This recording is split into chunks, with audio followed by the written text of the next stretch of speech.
안녕하세요. 서울 S치과 최승원 원장입니다. 오늘은 앞니 임플란트에 관한 내용을 준비했습니다.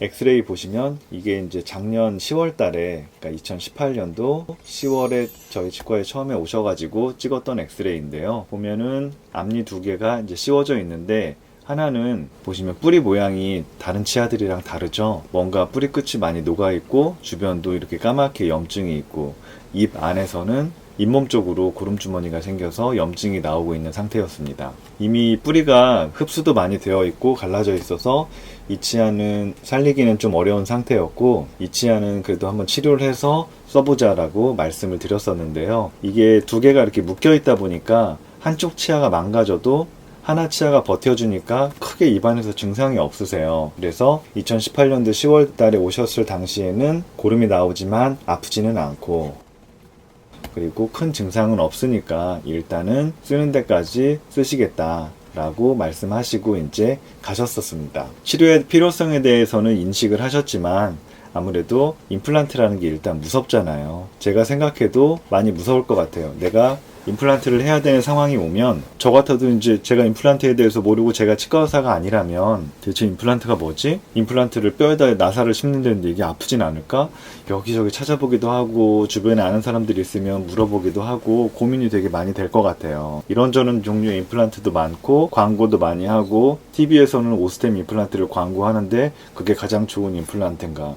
혹시 다른 치과에 가서 임플란트 상담을 받았는데 거기는 내가 TV에서 광고를 통해서 익히 알고 있던 오스템을 쓰지는 않는다라고 하면 왜 좋은 걸 안 쓰지라고 의심도 될 것 같기도 하고, 그러니까 여러 가지 이제 고민들이 많을 것 같은데, 그래서 이분도 이제 여러 가지 이런저런 생각도 많이 해보셔야 되니까 일단은 고민을 하셔야 돼서 가셨어요. 이걸 당장 빼야 될 만한 증상이, 크게 통증이 있거나 아니면 피가 많이 나거나 이가 흔들린다든지 그런 느낌이 있으면 모르겠는데도 그렇지도 않으셔서 일단은 치료는 하지 않고 가셨습니다. 그리고 약 1년여가 지나서 2019년 9월, 올해 이제 9월 달에 오셔서 이제 여기가 좀 더 안 좋아진 것 같아서 치료를 해야 되겠다라고 말씀을 하셨어요. 그래서 첫 번째로 치료 계획 세웠던 것처럼 이 치아는 뼈가 안 좋으니 발치를 하고, 그 다음에 옆에 치아는 일단은 살려서 한번 써보자 라고 말씀을 드리고 치료를 진행을 하게 되었습니다. 9월 달에 오셨을 때 찍었던 사진입니다. 보면 이 치아가 그 엑스레이 상에서 뿌리가 녹아있고 금도 가있고 했던 치아인데요. 보시면 잇몸 쪽으로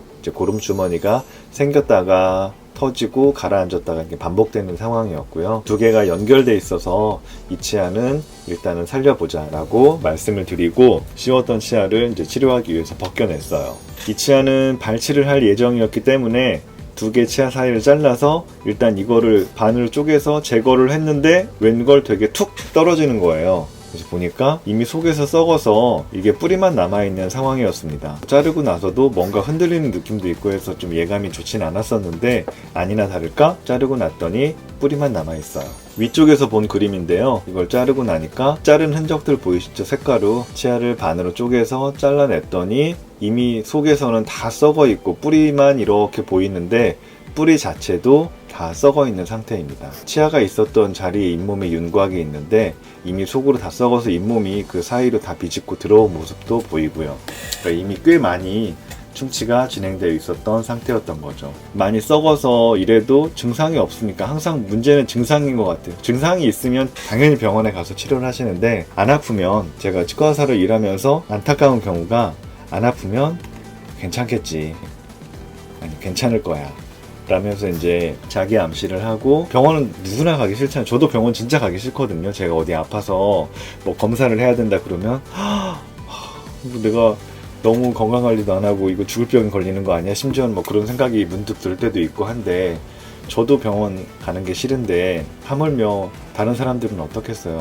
아프면은 모르겠는데 안 아프면 당연히 가기 싫죠. 문제는 안 아파도, 물론 다른 것도 다 똑같은 신경이 연결되어 있고 하니까 우리 몸의 다른 기관들도 마찬가지겠지만, 내가 통증이 없다고 해서 문제가 없는 거는 아닌 것 같습니다. 그래서 어쨌거나 제거했을 때 이런 상황이어서 급히 치료 계획이 변경이 되었죠. 처음에는 이 치아는 임플란트, 이 치아는 그냥 크라운 치료를 계획을 했었는데 웬걸 임플란트 2개를 해야 되는 상황이 왔잖아요. 또 이럴 때는 되게 난처해요. 항상 보면 치과에서 불만인 게 그런 거잖아요. 치과에서 처음에 치료 계획과 내용이 달라지는 경우. 치료 내용이 달라지면 일단은 불신의 싹이 이렇게 슬슬슬 자라기 시작하죠. 처음에는 임플란트 하나, 크라운 하나를 하겠습니다 라고 말씀을 드렸는데, 재고해보니까 웬걸 어머니 이것도 빼셔야 될 것 같아요 라고 말씀을 드리면, 그때는 이거 어떻게 얘기하지 해야지 하고 치과 의사도 되게 그런 말을 하는 입장도 너무 괴로워요. 왜 이렇게 썩어 있었지 하면서 이 치아가 막 순간 원망스럽기도 하고, 너는 왜 그동안 썩었니? 그 살려서 써야 되는데 라고 얘를 원망하기도 하고, 그걸 왜 못 봤지? 라고 내 자신을 원망하기도 하고 하면서 조심스럽게 이제 말씀을 드리게 됩니다. 근데 치료 계획이 바뀌는 거는 뭐 의도적으로 막 처음에는 이분이 우리 치과에서 하기 위해서 무조건 처음에는 막 이것도 싸게 한다고 했다가, 이건 치료 안 해도 되고 이것만 하시면 돼요 라고 했다가, 이거 치료하다 보니까 얘도 해야 되고 이런 말, 처음 했던 말과 달라지는 거는 일단 저도 너무 그렇게 하고 싶지가 않고, 그래서 막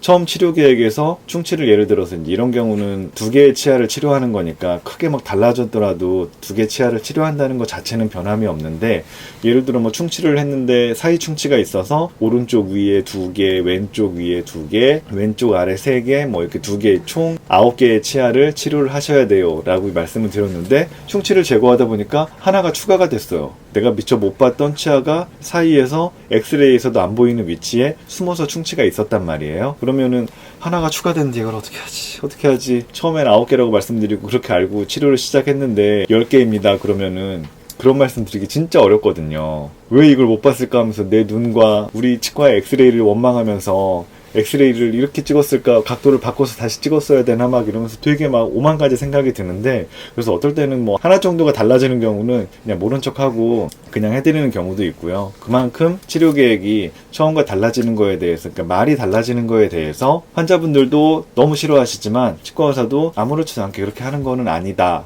라는 변명 아닌 변명을 잠깐 해보았고요. 어쨌거나 제거를 했더니 얘는 어차피 처음부터 이제 임플란트를 계획했던 거니까, 근데 얘가 다 썩어 있어가지고 둘 다 발치를 해야 되는 상황이 왔습니다. 그럼 여기서 이제 두 번째 문제는, 처음에는 얘는 뽑고 이 자리 임플란트를 심고, 얘는 제거해서 크라운을 다듬고 임시치아를 가짜 이를 여기다 하나 매달아가지고 2개를 붙여가지고 임시치아를 해야 되겠다, 이렇게 계획을 했었는데 치료상에서도 달라졌어요. 이것까지 썩어서 뿌리만 남아있으니까 여기다 뭔가를 연결할 수가 없잖아요. 임플란트를 2개를 심어야 되는 상황이니까 이거 앞니 어떻게 하냐.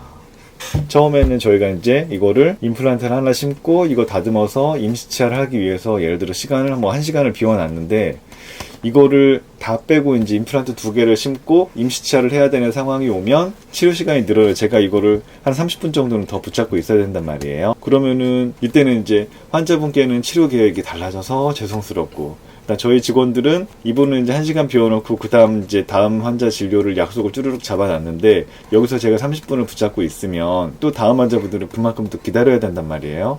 그러면은 앞에서 데스크에 있는 우리 실장이 대기하시는 환자분들이 눈에서 막 레이저를 쭉쭉 쏜단 말이에요. 그러면은 실장은 또 안절부절 못하고, 또 진료실에 있는 직원들은 환자분들 자꾸 이제 딜레이가 되면, 뭐 만사가 그렇잖아요. 딱 순차적으로 딱딱딱딱 진행되면 계획대로 이제 하루가 가는 건데, 뭔가 의도치 않게 딜레이가 되면 거기서 또 이제 안에서는 직원들이 저에게 레이저를 뿅뿅뿅 쏘고, 그럼 이제 그런 심리적인 압박감 속에서 일을 하는데, 오늘은 약간 이야기가 산으로 가는 느낌이 있긴 한데, 그냥 어쨌거나 맨날 뭐 제가 무슨 여기서 강의하는 것도 아니고 뭐 이런 걸 이렇게 치료했습니다 이런 얘기보다는 그냥 치과에서 일어나는 일들을 한 번씩 하는 것도 재밌을 것 같아서 한번 넌지시 산으로 가는 이야기를 던져봤습니다. 환자분께 죄송스럽고 우리 실장과 직원들의 눈총을 받으면서 치료를 진행을 하게 되었어요. 처음 사진이고요. 작년 10월 달에 오셨을 때. 그 다음에 이 치아는 이번에 찍은 사진인데, 왜 이거 썩었을까 엑스레이를 나중에 유심히 보니까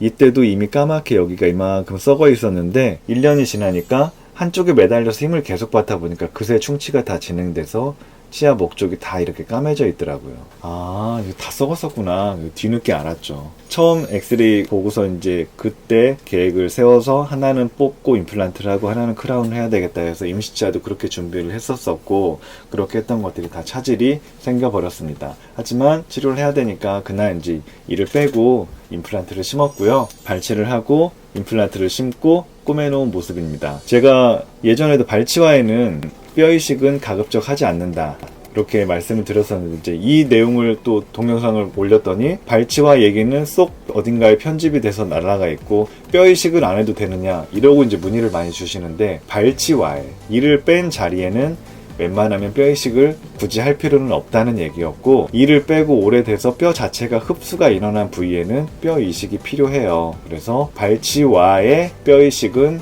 웬만하면 하지 않는다라는 얘기를 제가 예전에 했었습니다. 근데 예외적으로 앞니 같은 경우는 뼈 이식을 하기도 합니다.